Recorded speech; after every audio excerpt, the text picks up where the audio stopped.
Okay, well that fires me up.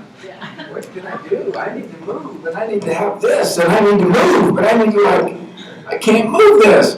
Okay. Holy cow. One time I had about this long of a cord, and I said, how in the world? I said, this is back before Reagan raised the speed limits, because they lowered them, remember? And it went down to 55, and I thought, holy cow, and how can anybody get free going 55? Can't get any work done. You're like, 55? My gosh, it took me forever to get to the meeting. So, but I'm telling you what, it's the same thing with like a 2-foot cord. How in the world are you going to be able to connect with the crowd and relate and go and build and do and dream and help you realize that you can live your dream? See, I love the fact that you get freedom of choice. You can choose to live your dream. You can also choose not to. See, it's your choice. So we start looking at it, and I was talking to a friend of mine just a little bit ago, and I was talking about was the thinking. And he goes, well, why is our business better than another one? Well, the one he's in. And I said, the thinking of me and Tim. And I could tell that it was not necessarily connecting. And I said, do you understand? Take the owner of the company you're in. What's his thinking? How big is he thinking? How much is he willing to invest to increase your business? Is he thinking pond, or is he thinking ocean? I says, what about your master distributor? Is he thinking the ocean, or is he thinking a pond? I says, now some guys aren't car nuts, but this guy was. I says, you're a car nut. I says, Heisen drives his Rolls Royce to work, or he can pull out his McLaren, or his Porsche Panamera. I says, Tim could bring his Porsche Cayenne hybrid, or he could bring his Range Rover, or he drives his California. I says, but they say, well, yeah, but that's because they're rich owners. Okay, then who's your master? Which Ferrari does he choose? What's the Ferrari that he has on order? Is it red or is it white? Or does your master have both on order? Is it the hardtop or is it the convertible? Which ones are coming? You understand? Where are they? Because you see, if your dream, you don't have to have a dream of a Ferrari. You don't have to be a car nut. I says, what is your dream? Lambo. I said, already, see? We disagree, you're out. No, but I says, okay, I'm excited that you like Lamborghinis. Do you understand? We can disagree. We can have our own dreams. As many people as there are in this room, that's how many dreams there are. That's one of the great blessings of the universe, is that you get to choose your own dream. One of the great blessings of the universe is that we can all think our wife is the prettiest. We can all think our grandpa's the coolest grandpa. Make sense? But whether it's a Lamborghini or a Ferrari, I said, who's your mentor that has one? He goes,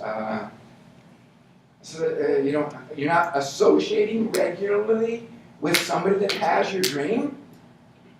So who's your coach? I said, okay, go up to the guy, your master distributor, who you don't even know and haven't met, but at least there's some vision coming down. What does he drive? Let's go to your owner. What does he drive? So understand, my illustration is not about the car. It's about who's your mentor teaching you how to live your dream. I would say the same thing about, because sometimes people say, well, I'm just not a car nut. I says, don't worry. I promise I can teach you how to have less. But the thing is, I want to talk vision. That's what we're talking about right now. Vision of where team builders can be, where Truestar can be, where building a team can be, where you can be. See, that's what we are. We're builders of teams. And if I die, and the only single thing on my tombstone said Lennon Ledbetter died, he was a team builder. It's going to be a good tombstone. I hope it's not for a bunch of years. And I took a detox this morning so I can eat out all the gelato I ate last night. I only got 6 of them, you know. They said, you know, but I saw it. I thought they brought, it was real expensive, by the way. You go to these real expensive restaurants and so anyway, but the thing is, here we are. So that was one of the great blessings that I had. Well, anyway, that's another story. But I'm telling you that it's like exciting that you get to choose your dream. So many times I use the illustration that wars have been fought for you to have freedom of choice. Do you understand that? Oh, this is maybe too strong of a way to put it, because I know many of us are not into war. But every once in a while somebody says, some of our soldiers died for you to have freedom. I remember one time thinking, you know what? Not every German was a Nazi. They were drafted too. And sometimes a good American man had his rifle, and he just went, pew! And another 22-year-old beautiful German girl was a widow. For you to have freedom of choice. Another mother cried for you to have freedom of choice. You see, I never started the war. I'm not saying I believe in war. I'm not trying to get an emotional, like, whatever you want to say. I am trying to get emotional, but I'm not trying to say whether we're trying to split us apart and go, you know, you go down south and everybody says, yeah, war, man, let's go kick their butt. You go up north to Toronto and you don't say the word war because it's a little liberal. It's going to be too strong of a word, you know. You mentioned that wars were fought. So I have to say things like, the universal law has been happening over the generations with the Jewish people and the Arabic people over land in the Middle East for years, and every once in a while, but anyway, everybody gets their medicine. So I guess what I'm trying to say is that I'm not here to talk political. I'm not here to talk whatever you choose to believe in your relationship with God or the universe or a higher being or however you choose to meditate or how you choose to pray or to think. You understand? I'm very open to that. Some of you came from Nebraska. Holy cow. You believe in red too, but it's a different kind of red.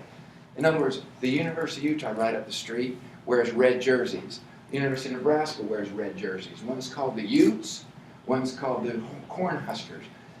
And you get around there and they believe in the corn. So I understand that you can get emotional about things you're emotional about.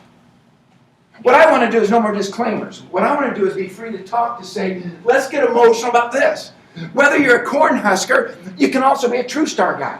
Whether you're a Ute, you can also be a Truestar girl. Whether you're a Cougar fan, you can be a Truestar girl. You know, if we like the Utah Jazz, hey, the Heat is on. I mean, the Miami Heat is playing tonight. The Heat is playing the Celtics. And I'm telling you, right here's the Heat. You understand that? About our Heat, but by golly, we are the Heat. We are the Heat. Does that make sense? Yes. So you can be excited about your Methodist church and be a Truestar. But I'm telling you that men work hard for money, but they work harder for a cause. So I'm telling you, me and John McFadden, I was in San Antonio the other day, and so we went early for an hour and watched a big IMAX movie about the Alamo. And I still remember the time that I was up there. I was into talking about the Alamo a lot. And I was doing this big organizational meeting. And it was all Spanish, literally. We were over here at the Eat Center at the Maverick Arena. We had about 8,000 or 9,000, all Spanish in the room. And I'm up there speaking, and the crowd's going nuts, and it's exciting. And I said, let me tell you a story of the Alamo. And I was up there talking about General, oh my gosh. And then all of a sudden I realized, This is a story where 5,000 Mexicans ran over 200 Americans. And so I said, praise the Lord for Santa Ana.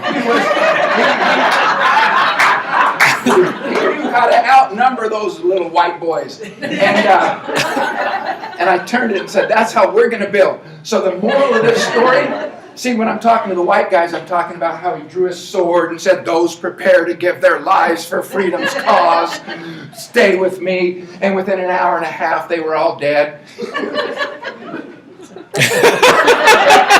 But I changed the message of that story. I said, so what's the moral here?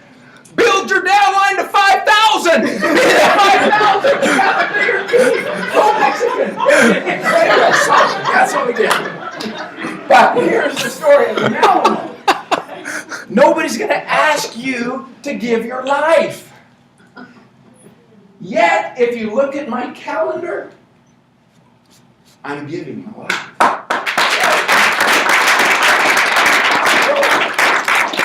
What do you believe in? Sports Center? What do you believe in? See, I can look at your calendar. I can look at how you spend your time. And that obviously tells me the story you want to live in, that's what you believe in. Men work hard for money, but work harder for a cause. 187 men in the Alamo when Lieutenant Colonel William Barrett Travis realized that the reinforcements were not coming. He knew that several thousand of Santa Anna's army were going to attack in the morning. And when they found out that no reinforcements were coming, that's when he pulled his team together. And he pulled his sword and he stabbed it in the dirt and he carved a line. And he simply said, those prepared to give their lives for freedom's cause, come over to me. He didn't say, hey, you know what? It's going to be tough. He probably said that. He probably said, no reinforcements are coming. Therefore, our fate has been decided. But if you go over there where the studs are, that's where you can go and fight. No, he said, this is a quote. It's in steel words in the cement. Steel words, that means forever and ever, in the cement. Where he drew the line, it says, those prepared to give their lives for freedom's cause, come over to me. He had made his decision. He was staying there. He chose his team. He chose his team. You know what? 186 out of 187 came across. Only one turned and ran. His name was Moses Rose. Now the only good part is that's how we know the story. But you realize that 186 were volunteers. Only one was paid. Only one was a paid guy. He was a mercenary from France or something. Only one. Do you know that only one ran off into the night? The one that was paid. Oh, I'm into pay. I hope that you go Truestar, and I want big bonus pools, and I like being paid, but it's earned. It's earned. It's earned. That's why I'm excited. When people come to me and say, I'll come over to your deal. What kind of deal can you give me? What kind of signing bonus? What kind of bridge loan? I didn't take one. I didn't take a signing bonus. I didn't take a bridge loan. You understand? I believe in performance. Oh, does that mean that sometimes I'm not tempted? Give me a check. It would be nice. A big one's better than a little one. But yet as I started thinking about it, it really is performance. If you perform, then your self-esteem goes up. Do you think my self-esteem is higher today or even when I was debating about joining?